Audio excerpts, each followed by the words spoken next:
Pakistan today has three fronts, and for that it is only its civilian as well as military leadership to blame. It has front in Iran, it has a front against Afghanistan, it has a front against India. Pakistan, which had been using terrorism as a state policy in Kashmir, in Iran, in Afghanistan, has failed miserably. For Pakistan, chickens have come home to roost as far as its duplicity on terrorism is concerned. Taliban, on its part, has made it very clear that TTP is Pakistan's problem and it is for the Pakistani government to deal with TTP. The same Taliban which Pakistan had nurtured within its own country is totally opposed to what Islamabad is doing to Afghanistan. Despite the domestic situation in Pakistan being a total mess, its Prime Minister Shehbaz Sharif wants the National Assembly to move resolutions on Palestine and Kashmir without mentioning a word on terrorism.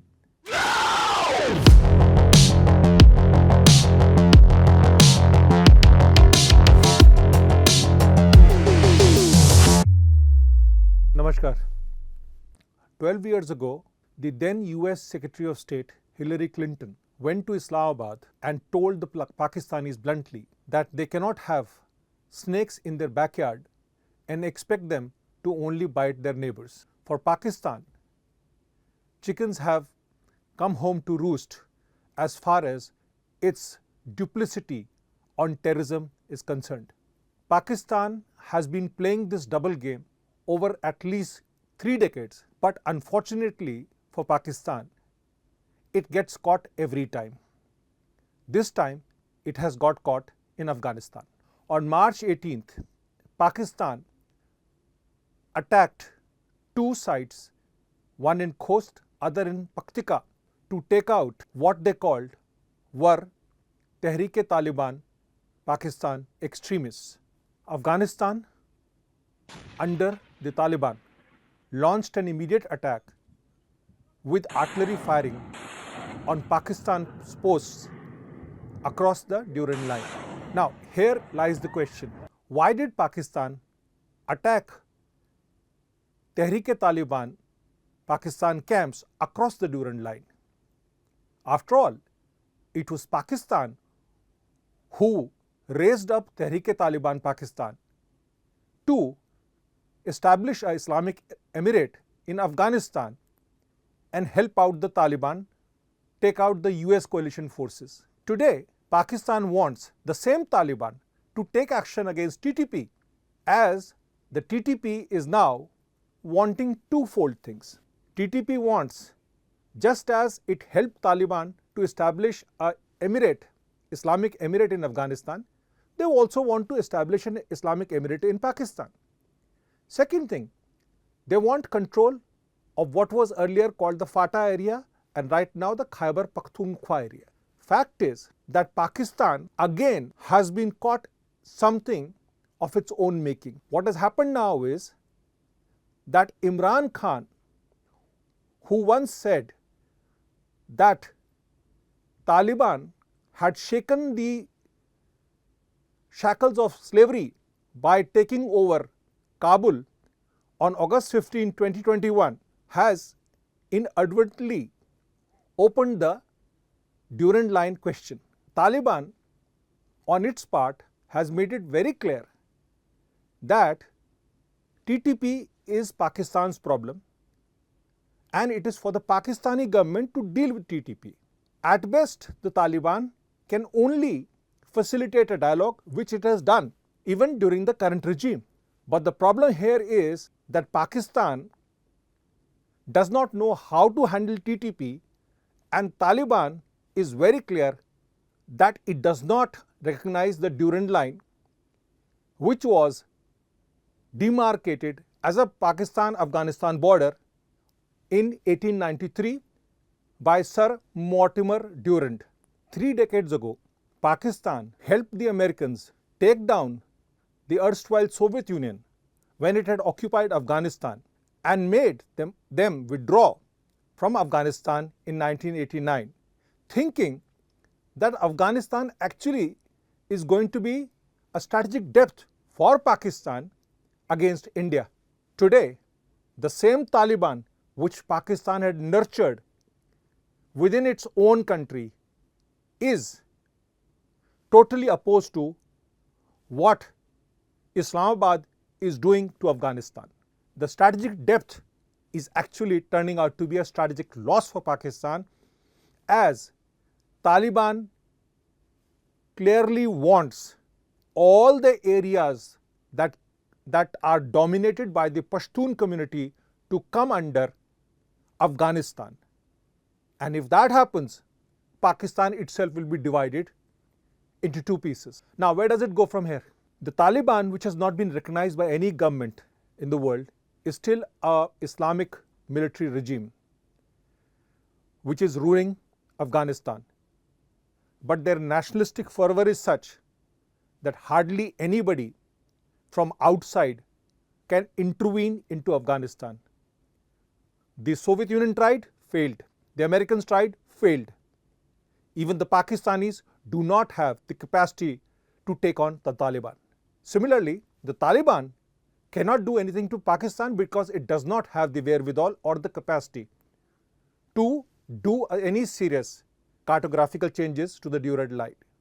So, for the future, both will be playing against each other with skirmishes all around the Durand Line, and the TTP will be playing its own game within Pakistan. That's point one. Pakistan played a similar game against Iran. On January 18th this year, Iran attacked two positions in Balochistan with a missile, saying that these were camps of a Pakistani Sunni group called Jaish-ul-Adl. Now, this Jaish-ul-Adl is a Sunni extremist group among the 45 groups operating within Pakistan and some 80 proscribed groups operating within the Islamic Republic. Pakistan retaliated against Iran and attacked in the Sistan area of Iran across the border. Thirdly, Pakistan used the same card against India 3 decades ago, after it thought that just as it had beaten Soviet Union, it would beat India in Kashmir. It tried its level best to send jihadis across and massacre innocents in the valley as well as in the hinterland. Today what has happened is, Kashmir, after the abrogation of 370, is now hosting a Formula 4 circuit race on the banks of Dal Lake, while Pakistan is stewing in economic crisis, political crisis, military crisis, and what you have. Pakistan today has 3 fronts, and for that it is only its civilian as well as military leadership to blame. It has front in Iran, it has a front against Afghanistan, it has a front against India, and it does not know how to get out of it.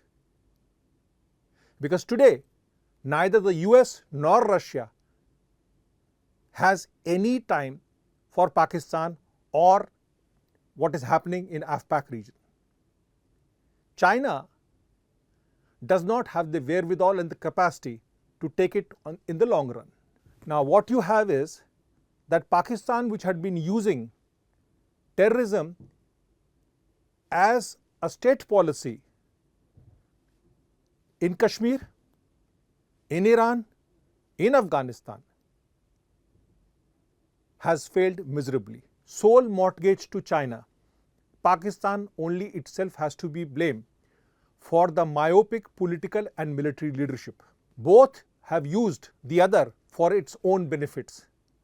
The civilian leadership, apart from Nawaz Sharif, have competed with the military leadership to radicalize the public in the name of religion since the inception of Pakistan, with number of polarizers from Liaquat Ali to all the way to General Pervez Musharraf.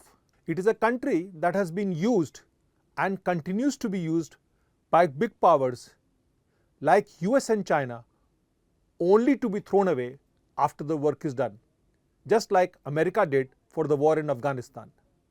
No long-term vision for the country, only tactical turns for survival. Despite the domestic situation in Pakistan being a total mess, its Prime Minister Shehbaz Sharif wants the National Assembly to move resolutions on Palestine and Kashmir without mentioning a word on terrorism. Today, there is a war in Gaza due to Hamas medieval actions against Israel on October 7. Kashmir has come back from the edge. So what are the ramifications? Afghan-Pakistan relations will plummet as Kabul has made it very clear that TTP is Pakistan's problem and hence can only facilitate a dialogue, not take action against the Khyber Pakhtunkhwa based group. The March 18 action has opened the issue of Durand Line, which the Taliban does not recognize as it artificially divides the Pashtuns, and this line has never been validated by Afghanistan. And the fact is that Kabul actually opposed the creation of Pakistan in 1947 and refused to recognize it. Both Pakistan and Iran have tried to sort out the Jaish-e-Adal issue with Iranian President Ibrahim Raisi scheduled to visit Islamabad in April after the dialogue at the level of the foreign ministers. The incident may have sorted out, but bad blood remains between the Sunni extremist Pakistan and Shia extremist Iran. This will continue to fester. India has no intentions to fish in troubled waters except ensure that Pakistan's attempt to indulge in cross-border terrorism before the 2024 elections is not only repelled but retaliated in the same manner. It wants the region to be stable without any unintended consequences. Namaskar.